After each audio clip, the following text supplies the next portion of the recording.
Good evening, everyone. Welcome to another segment of Thursday Night Live. I hope that you guys have had a great week, and it's good to be back here again in the book of Revelation. As you know, we have been, or started last week, chapter 6. We're going to go back from the beginning. Actually, last week we had a bit of an overview of the entirety of the book of Revelation. We didn't really focus on anything, but we had started on chapter 6 a couple of weeks ago, and so I'm going to go back to that again today, and we're going to look at the first 4 seals in the book. Now, I told you we were going to move a little bit faster through this lesson. We're not going to bog down on any one thing and spend a lot of time on it, because I want you to get the overview of it. That's the whole point.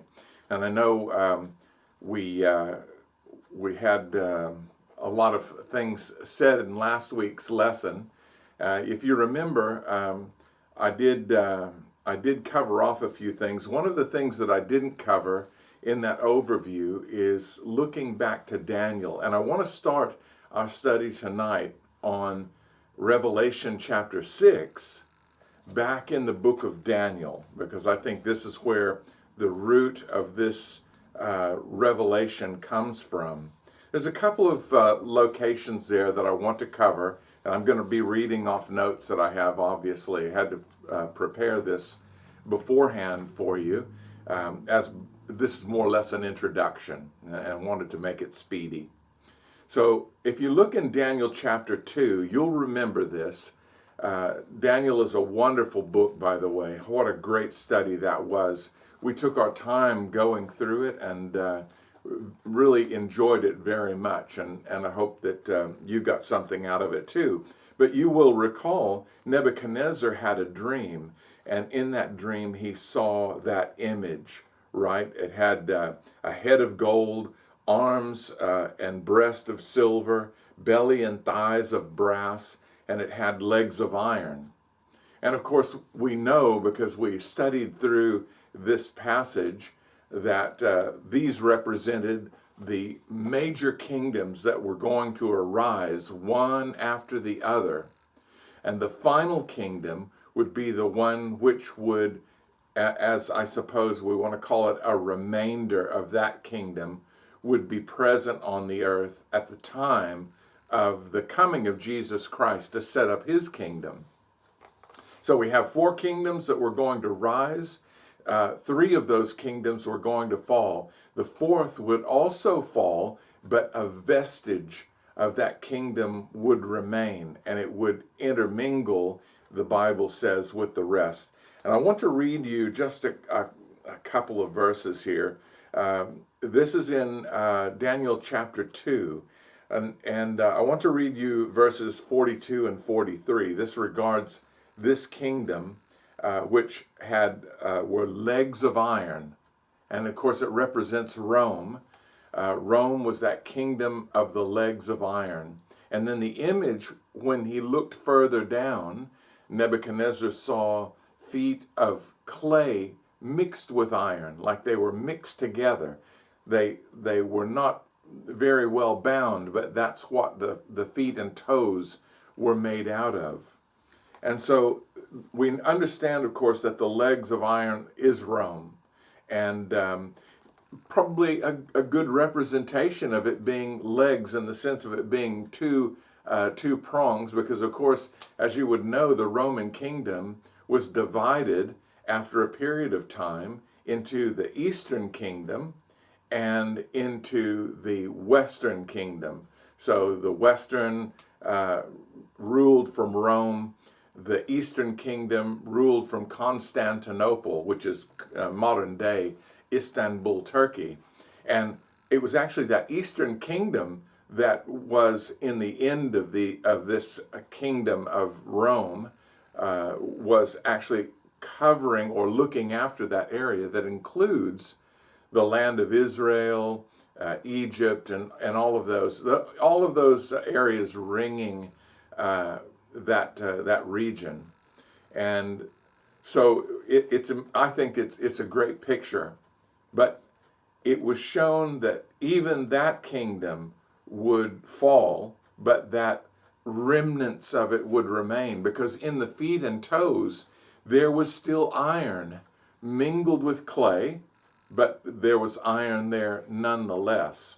So let's look at this. First of all, the Western Empire of Rome fell in 476 AD. That's when Rome was sacked, and it was lost. That kingdom, or the empire, the Western Empire, was lost at that time. It had been going since 63 BC, which I find very interesting. It was a long kingdom, but not nearly as long as the Western kingdom or the Eastern kingdom survived. The Eastern or Byzantine Empire lasted until the year 1453. And it was in that year, of course, that Constantinople fell, and that was the end of the Eastern Empire. But yet, Rome was not dead. And any student of the Bible and of modern day politics knows that Rome is not dead today.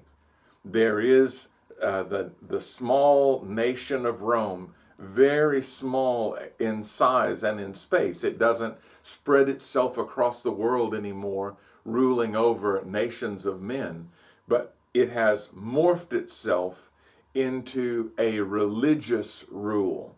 It is now the Holy Roman Empire, for lack of a better term, which is, of course, part and parcel of the Catholic Church, which has its tentacles in every country. And so it is a good picture, is it not, of feet and toes of iron mingled with clay. So a person may say, well, I am from Germany, but I am Roman Catholic. They might say, I am from America, I'm an American, but I am Roman Catholic. I'm an Australian, but I am Roman Catholic. You see how in this sense it is still existing, and it is ruled, that is, Roman Catholicism is ruled from that tiny country of Rome that sits there, not just a spit of land, right? But yet it is still in existence, still has power, still exercising power around the world. And of course, that was prophesied. So I wanted to say that to begin with. Also, another thing here that I thought I would touch on is the beasts. You'll recall also in the book of Daniel, he saw, and I think this is in Daniel chapter 7, he saw beasts rising up out of the sea. Well, the sea here is a reference for the peoples of the earth. And so out of this sea rose nations. He saw three of them, three beasts that arose out of the waters, out of the waters of the world, or the nations of the world. And of course, these are correspondent with the breakdown of the image that was seen by Nebuchadnezzar back in chapter 2. You have, again, the first one, which was Nebuchadnezzar and his kingdom of Babylon. We see that being a case.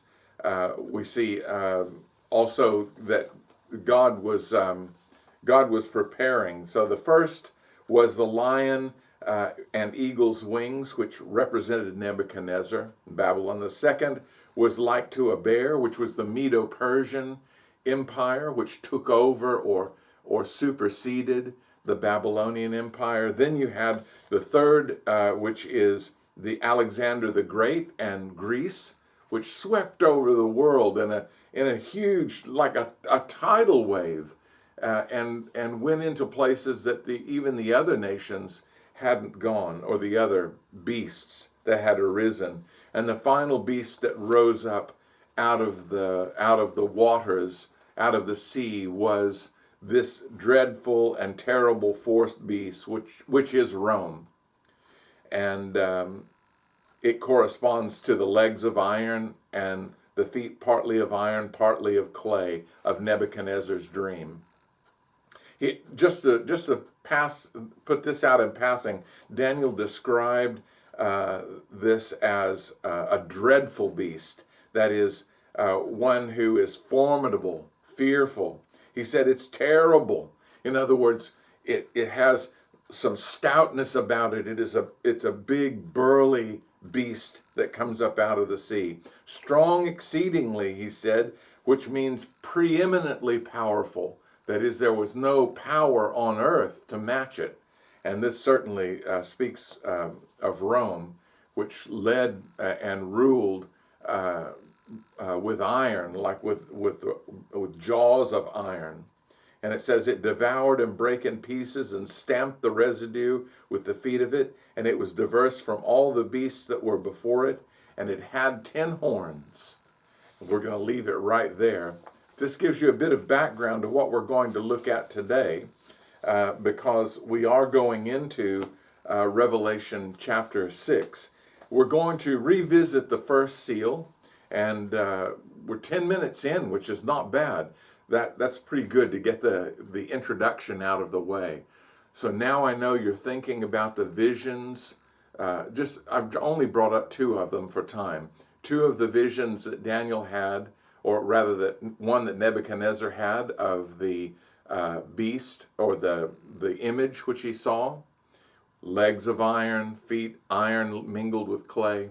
And the vision which Daniel had of the beasts rising up out of the sea, the 4 beasts, which represented the same kingdoms, and the beast, the final beast, was that of Rome, right?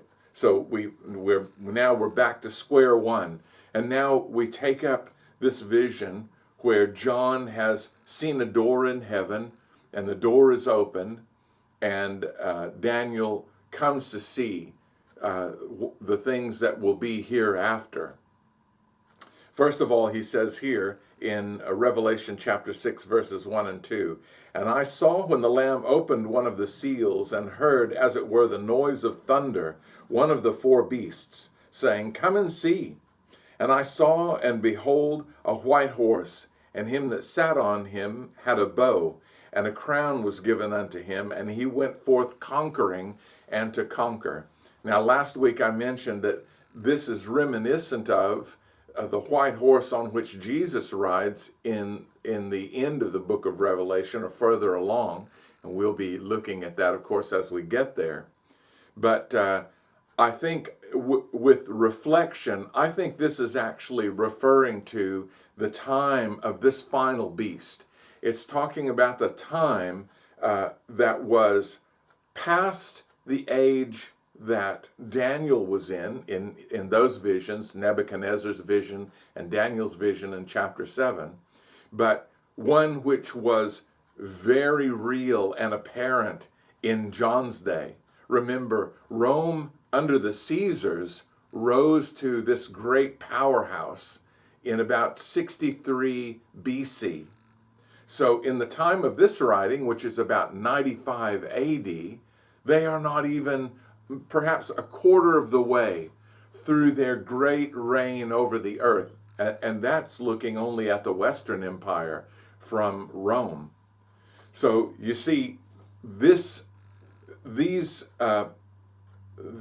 horsemen which go forth perfectly picture this final beast. It's important to note that this beast will be existing in the times of the end, in a different form than it was in the beginning under the Caesars, but still and nonetheless there. That is the Roman Catholic Church, as far as I can see, the Holy Roman Empire in the spiritual form ruled from Rome. Now, let's look at a couple of things. First of all, the first beast that said, "Come and see." So we talked about this last week, that "come and see" is a term often used by the Apostle John in his writings. You only need to look back to the Gospel of John to see this. When Jesus was asked where he was residing, he said, "Come and see." Jesus replied, "Come and see." And so we looked at all those last week. I won't go into those details. You can look at that lesson, or week before last we looked at that.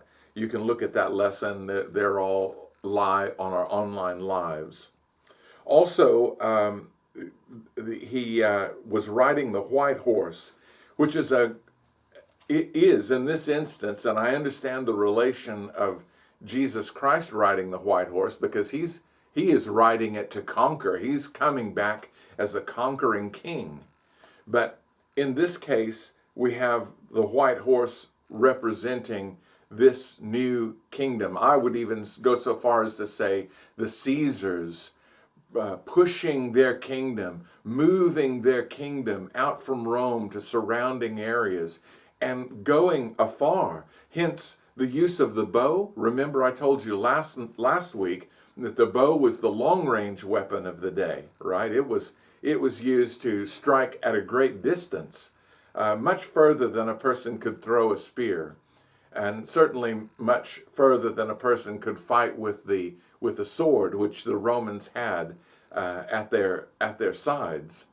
So this is a picture here, I believe, of Rome itself beginning its march, beginning its movement out from Rome through the Caesars out into other countries, going to the north, to the south, to the east, to the west, going every which way and conquering the kingdom, taking over the place, obviously, of the Greeks, and becoming a very powerful and particularly militarily strong force. We know about the Roman penchant for building roads and for moving people very quickly over vast distances on board ships and other things to strike and to make war. There was no shortage of soldiers. They were, in their day, they must have looked to be without number.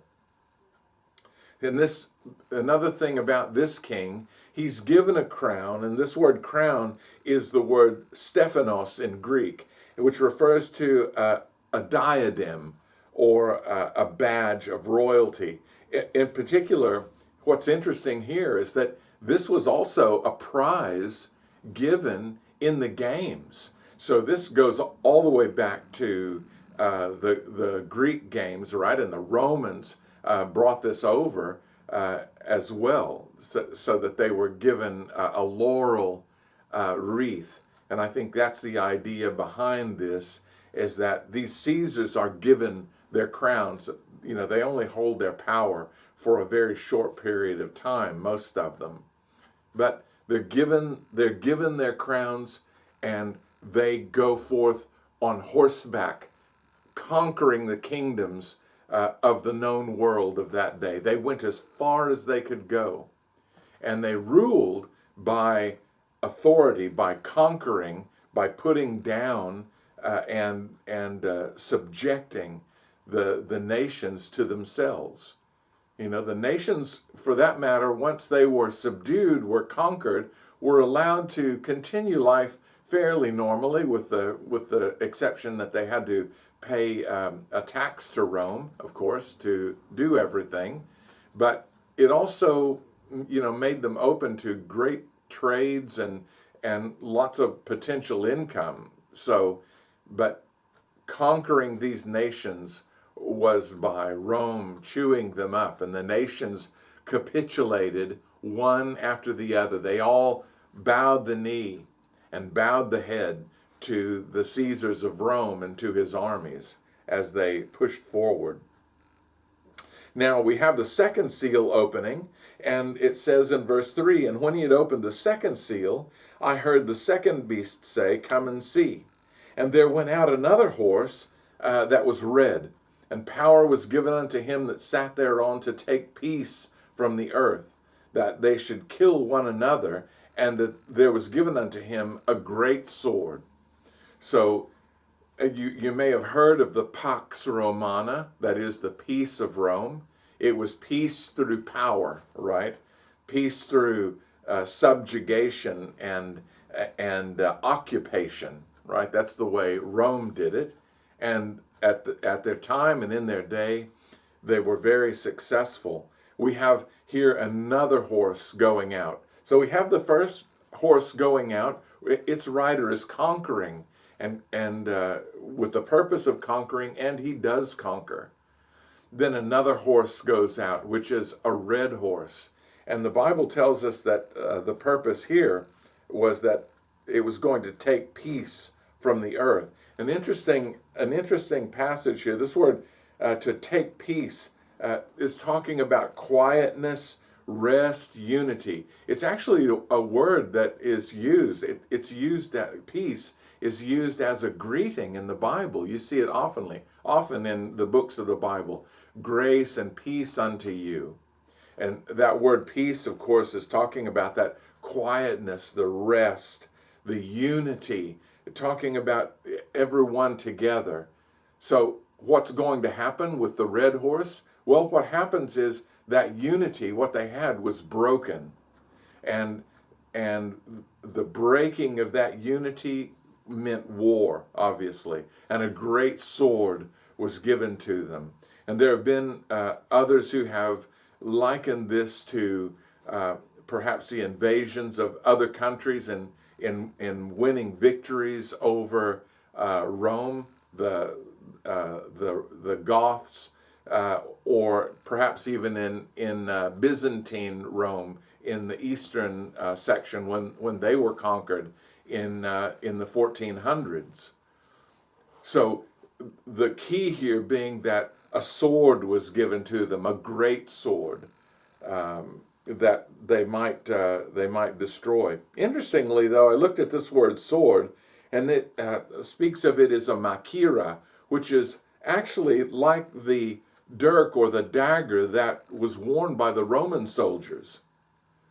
So perhaps this is talking about that peace being broken and Rome being at war with the nations around it. Of course, this had to happen, didn't it, for the world to get in the state that we see it in today. Rome had to be defeated, but they were not going to just turn over and let their areas be overrun. They were going to fight. And so there was a lot of bloodshed over all of their kingdom, for that matter, but especially at this time, obviously, in the west, out of the Roman areas there. So he says, and to kill, he said it was given to him a great sword, it says, that they should kill one another. So obviously there's a battle going on here. People are killing one another, and the Bible talks about this word killing as butchering, as a man would butcher an animal for food or in sacrifice. So the term here is slaughter. So it's a time of peace is taken, the unity, the quietness is gone. And now the world is at war. All of what was Rome is at war. And that certainly describes the fall of Rome and the battles that ensued and the butchery and the slaughter of people that were killed. The third seal is opened, and the Bible tells us that when he had opened the third seal, I heard the third beast say, "Come and see." And I beheld, and lo, a black horse, and he that sat on him had a pair of balances in his hand. And I heard the voice of in the midst of the four beasts say, "A measure of wheat for a penny, and 3 measures of barley for a penny, and see thou hurt not the oil and the wine." The third beast in Revelation chapter 4, verse 7 is described as having the face of a man. And so this horse, which comes forth, a black horse, is one that speaks of a lack in the world. In fact, it mentions here that he heard the voice say, "A measure of wheat or barley," both, a measure of wheat or a measure of barley for a penny or for a denarius, which was the Roman currency of the day. and would have been used, of course, in the land that John was in.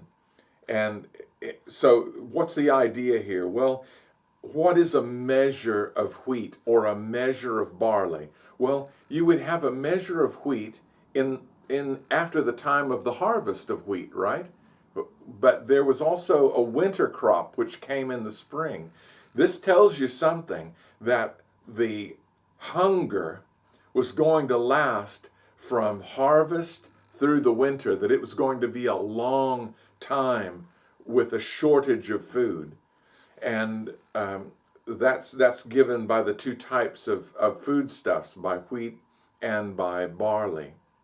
But also, it's important to note that the call was made that that measure, which, by the way, is a weight about 2 pounds, give or take, about 2 pounds worth of wheat or 2 pounds of barley was going to cost 1 denarius or a penny. But do you know that a denarius was the wage of a laborer in that time? So what does this tell us? It tells us that a person is going to work hard for 1 day. They're going to be given 1 denarius for their work. That's enough to buy food for 1 person because of the shortage. 1 person working for 1 day gets food for 1 person. That leaves no money for clothing, for incidentals, for renting a home or looking after your wife or children and other things that you had to pay, taxes and such as that. So we understand what this means now, that it means that what you receive in pay only does your food for that day. Now that, my friends, is what I call leanness. Imagine a man with 2 children and a wife. He would get his day's pay, and I would imagine his wife would try to find work as well. Maybe even in those days trying to find work for his children if they were old enough. But his money would have to be divided. The food that it bought, rather, would be divided among them. None would be full. None would be satisfied. It's just enough to survive on. That's the survival food. That's the amount that was given to the Roman soldier. He was given 2 pounds of wheat or 2 pounds of barley for the day. That was it. He had to make do with that. He had to supplement by taking animals, finding something to make up the difference. So you can imagine this is going to be a time of great lack. But he says, and hurt not the oil and the wine. This is an interesting thing about troublous times like this, where there are famines and a shortage of food, and all of your income is going to buy food. You know what happens with the so-called luxury items here, the oil and the wine, which can be done without, right? In our day, we might talk about television sets. We might talk about books. We could talk about any number of things. Traveling on a trip. When you're working for that day's food and you're trying to divide that up amongst your family, these other things are not even on your radar. And so what's interesting is they may actually go down in price because no one's buying them. The common man isn't buying them anymore. So only the items that are necessary for life, bread, these sorts of things are necessary. It's a staff of life. So in times of great peril like that, the properties are worthless because no one can afford them. No one can afford to buy them. The rich, of course, can afford it. They can buy them up. They can prepare themselves and make themselves even richer in goods than they were. Well, we've got ourselves through 30 minutes here, so we don't want to go too much longer. I want to get on to this third horse. I will just bring back to your memory here that these things are following on one from another, it seems. Peace and quietness and the conquering of these nations. When Rome had conquered a nation, they were subservient. There were troubles and uprisings, but that's why they left one of their cohorts behind to knock down any problems that might arise. That people were fearful of Rome because of the power. Following after that is peace being lost. So that peace that there was on the earth was lost. War took its place. What follows war? Well, famine, of course. In wartime, you're fighting battles. People who would normally be in the fields and planting and harvesting are now fighting to save their lives or to win back their countries or to defend their country. So you have a great time of trial. The trade, when Rome fell apart, the system of trading between nations and bringing stuffs in that were needed from other areas would have broken down. That's just part of it. And what was one great homogeneous group would be broken down into little tiny groups, tiny nations, perhaps as they were before Rome came along. And they would all have their warlords, their kings, and they would constantly be fighting against one another. You see how peace is taken from the earth, and what follows is famine, troubles on this nature. Lastly, the fourth seal is opened in Revelation 6, 7, and 8. And when he had opened the fourth seal, I heard the voice of the fourth beast say, "Come and see." And I looked, and behold, a pale horse. And his name that he saw that sat on him was Death, and hell followed with him. And power was given unto him over the fourth part of the earth to kill with sword and with hunger and with death and with beasts of the earth. Now, interesting use of beasts of the earth. This sounds like the way in which Rome brought about some of their punishments, right? If I have fought with beasts at Ephesus, Paul said, and I have not love, it's nothing to me. Rome was a nation that used such means to dissuade people from fighting against them or becoming their enemies. It's reminiscent of Nebuchadnezzar, right? Daniel being thrown into a den of lions, or the Daniel or Hananiah, Mishael, and Azariah being thrown into the burning and fiery furnace. Well, here, one of the methods of slaughter was going to be the beasts of the field, that they were going to take their portion. This word death here is that word thanatos again, which means death, that is the death of the body. Hell, which has in it the idea of that which is unseen. And I guess the idea, because the soul of man is unseen, right? When a man dies, we see the body, but we don't see the soul anymore that made the body alive. And the Bible says that soul is in hell. The body of man goes to the grave, but the soul goes to a place unseen. For the saved now, it goes into the presence of the Lord Jesus Christ, which Paul taught in the book of Philippians. For me to depart is far better, to be with the Lord, right? That's what departing this life, which is talking about death, means. It means for the spirit to be present with the Lord. The body is going into the ground, though. We know that. But, of course, the lost dead, they have hell to contend with. That is, they have the place called hell, that place of torment, a separation from God. And that separation is a great and terrible thing. We only need to look at Jesus' teaching on hell to understand how bad it was and what a horrible place it is. It says power was given unto death.